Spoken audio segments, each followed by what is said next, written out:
City Hall on a Saturday. As you know, we kept this event small for a lot of reasons, but there will be a much larger event tonight. But really, the comments I want to make this morning or this afternoon, very brief.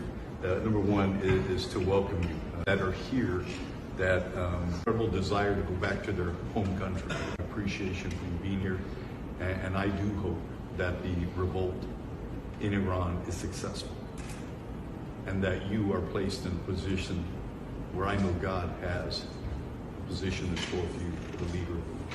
So thank you for being here. God bless you. God bless all of you for being here. Thank you so much, the entire campus. It's an honor and privilege to be here and be part of this ceremony. I'm glad that I was able to bring you some rain, which is very much needed in this area. There's a different kind of rain in my country, which doesn't come from the clouds, but from the eyes of our compatriots. And when you think of that, the most important element that changes the landscape for any nation towards freedom and progress and liberty is based initially and ultimately on hope. And one element that is the quickest way to give citizens of oppressed nations hope is solidarity from others. So any steps taken to be a voice for them and in solidarity with them is the quickest way to make them feel in the cold prison cells as they cry at night that they are not alone. And therefore, any steps taken in that direction is key. I'd like to take an opportunity to also talk about something which is a little bit outside the scope of this meeting, but I think goes in the same direction of what's important for a country. One day we hope to have the same level of political freedom that America has, so we can disagree on many points and debate and argue, which we don't currently have.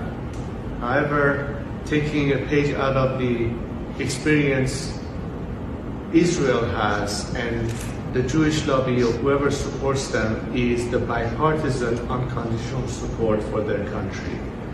I'd like to speak to our own community of Iranian Americans who do get to vote, and regardless of whether they're registered Democrat or Republican, they ought to ask US legislation or government that regardless of who's in the White House, and regardless of how we vote, when it comes to Iran, we stand in one voice and together, and not to fall into the trappings of political divide, because that's the last thing we need when Iran needs everybody on board and all hands on deck.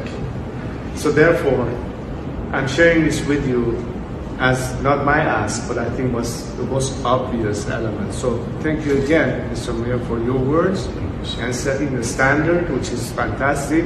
And social media today makes sure that nobody misses on that. So thank you.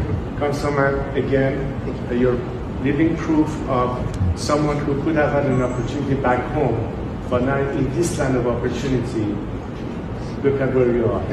And we are trying to get this back to our country so we too can benefit on the same principles of freedom and liberty to finally have a chance in our nation to never have to look back again. And beyond change, because I've always said change for the sake of change doesn't mean much, but what comes after change is a vision for the future. And America is perhaps the country, first and foremost, that has the most successful, affluent, expertise, level of education, financial means as a diaspora than any other country in the world. And I think Iranian Americans, despite the fact that its first generation was displaced and had to relocate, still care for their country as you do. There's so much that they can still contribute. They can contribute in technology, they can contribute in resources, everything we would need to rebuild our country, because at the end of the day, once the political process takes care of itself, the obvious question for any citizen is, how does it impact me and where do I look forward? We have to offer a vision. So I invite also, and I'm using this opportunity to state that beyond all the ceremonial aspect, which of course is very much taken to heart, there's so much more that can be done. And that is part of giving people hope for the future.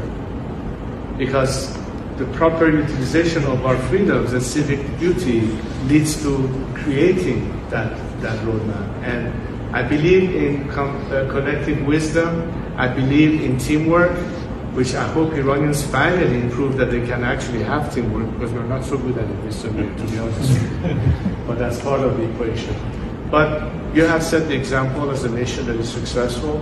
We're trying to emulate that for the benefit of our country. And really, at the end of the day, our national identity and our affection for whether we are now those who are American citizens or if we are still Iranian, but there's such commonality of values that we share.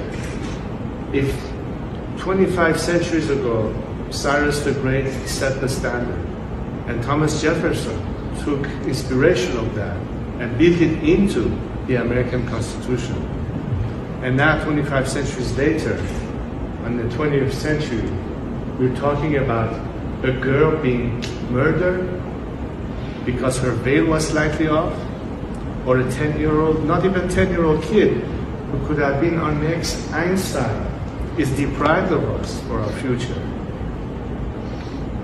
That cannot be the legacy of Persia and Cyrus the Great. But it's up to us to make the change with the help of our friends. So thank you so much again. It's an honor to be here, and thank you, sir.